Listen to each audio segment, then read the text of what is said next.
At its peak, the Khmer Empire stretched across mainland Southeast Asia, projecting power from the capital of Angkor to distant provincial centers like Wat Phu. Khmer kings projected and sustained this expansion through a system of state-sponsored, highly engineered transit corridors known as Vrach Ganlong, the royal roads. These royal roads were heavily developed logistical arteries.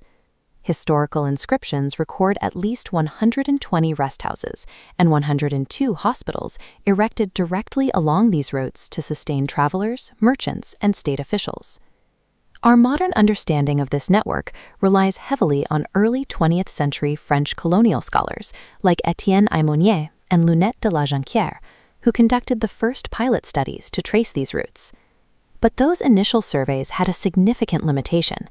They recorded only what was visible, leaving massive amounts of infrastructure entirely unmapped because it had been swallowed by the dense jungle. A century later, a research team from Sophia University conducted a massive new survey between 2015 and 2016. By utilizing GIS, a digital geographic information system that maps spatial and precise GPS data over satellite imagery, they began to find the missing links. The team combined this remote sensing with physical ground truthing, walking the terrain of Pra-Vihar province to locate stones and structures hidden beneath the canopy. By following their modern survey, we can see exactly how the Khmer Empire functioned. They maintained stability and projected authority through highly engineered, heavily administered logistical corridors. To find the physical evidence of these corridors, we start in the Pra-Vihar province, anchoring our search near the village of Tamat Pui. Venturing 5 kilometers into the dense forest reveals a site the locals call Prasat Lak. It is completely absent from classical colonial inventories and modern guidebooks, consisting of scattered laterite blocks and a large sandstone pedestal. 8 kilometers north of Tamat Pui sits Spian o Snul. This is an ancient laterite bridge featuring 3 small water gates built over a now dry stream. Discovering a permanent stone crossing here physically confirms the exact routing of the royal road through what previous maps showed as an empty expanse of jungle. Continuing another 5 kilometers to the northeast brings us to the ruined brick towers of Prasat Kabal Ko. Right next to these ruins is a critical anomaly. The forest floor is interrupted by an artificial mound densely packed with rough stone blocks. Archaeologists hypothesize that this site functioned as an industrial kiln or a dedicated production center. These newly mapped bridges and production sites demonstrate that building the royal road was a continuous industrial effort. Maintaining the route required localized manufacturing to keep the transit network operational. The physical engineering of the road is only half the system. Moving north to the foot of the Dangrek Mountains in the Chomksan district reveals how the empire administered this territory. At Prasat Cha-A, the brick towers have completely collapsed, leaving only heavy stone doorframes standing in the overgrowth. Etched into those frames is inscription K 1485. The text records a local official named Shivacharya executing a direct royal order to donate land to the temple. To enforce these economic orders, the text utilizes a specific legal and psychological mechanism. It guarantees eternal damnation for anyone who destroys the land grant and promises heaven for those who protect it.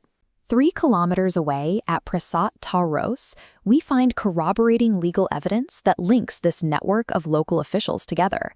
Inscription K 349, dated to 954 CE, tracks the exact same official, Shivacharya.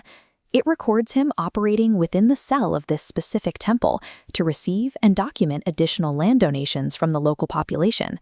Right next to it, inscription K 348 acts as a court record. It details a local land dispute known as the Vrathnal case, which Shivacharya resolved by purchasing the contested land and absorbing it into the temple's holdings. These temples functioned as provincial courthouses. By carving these transactions into stone, the officials created an immutable imperial ledger that secured the land and agricultural resources required to fund the road network. The administrative and engineering efforts culminate at Prasat Niak Bus. Known historically as Shivapada, this major relay hub sits precisely 6 kilometers off the main royal road. The main temple compound is a massive, sprawling complex built over multiple distinct historical periods, enclosed by a heavy laterite wall. It features a highly unusual architectural anomaly. The base direction of the main compound is tilted 15 degrees southwest, a specific alignment rarely seen in Khmer design. Surrounding the 11th century central tower is a vast support infrastructure, including ruins of a palace and a specialized hospital constructed in the late 12th century. The site also features a luek, a large man-made reservoir. Measuring approximately 750 meters in length and 220 meters in width, this basin was specifically aligned with the temple's access road to provide water for large traveling populations. The administrative density here is staggering. Archaeologists have now documented 9 distinct historical inscriptions within this single compound. Inscription K341 establishes that state-mandated land and slave donations were occurring here as early as 700 CE during the pre-Angkorian period. Centuries later, inscription K342 records officials making donations directly to King Suryavarman I, proving the hub was continually funded and operated well into the 11th century. Prasat Nayak Buas functioned as a heavily modified, continuously funded macro anchor, sustaining the empire's logistical capabilities for over 3 centuries. Zooming out from the edge of Angkor toward Wat Phu, the isolated nodes we've explored form a clear, deliberate path. This royal road was a multi-century logistical corridor that required the total integration of hard engineering and strict legal administration. The physical structures, the unmapped laterite bridges and industrial stone kilns, provided the physical means for the empire to expand its military footprint and assert geographic dominance.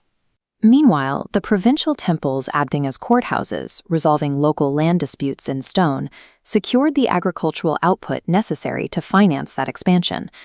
Uncovering this integrated system highlights exactly why continuous interdisciplinary ground surveys are vital for modern archaeology. While century-old maps provided the initial geographical outline, they missed the critical dark infrastructure, the hidden support systems that actually made the state function. These hidden bridges and fragmented stone ledgers, buried deep within the forest, reveal the actual operational mechanics of the Khmer Empire.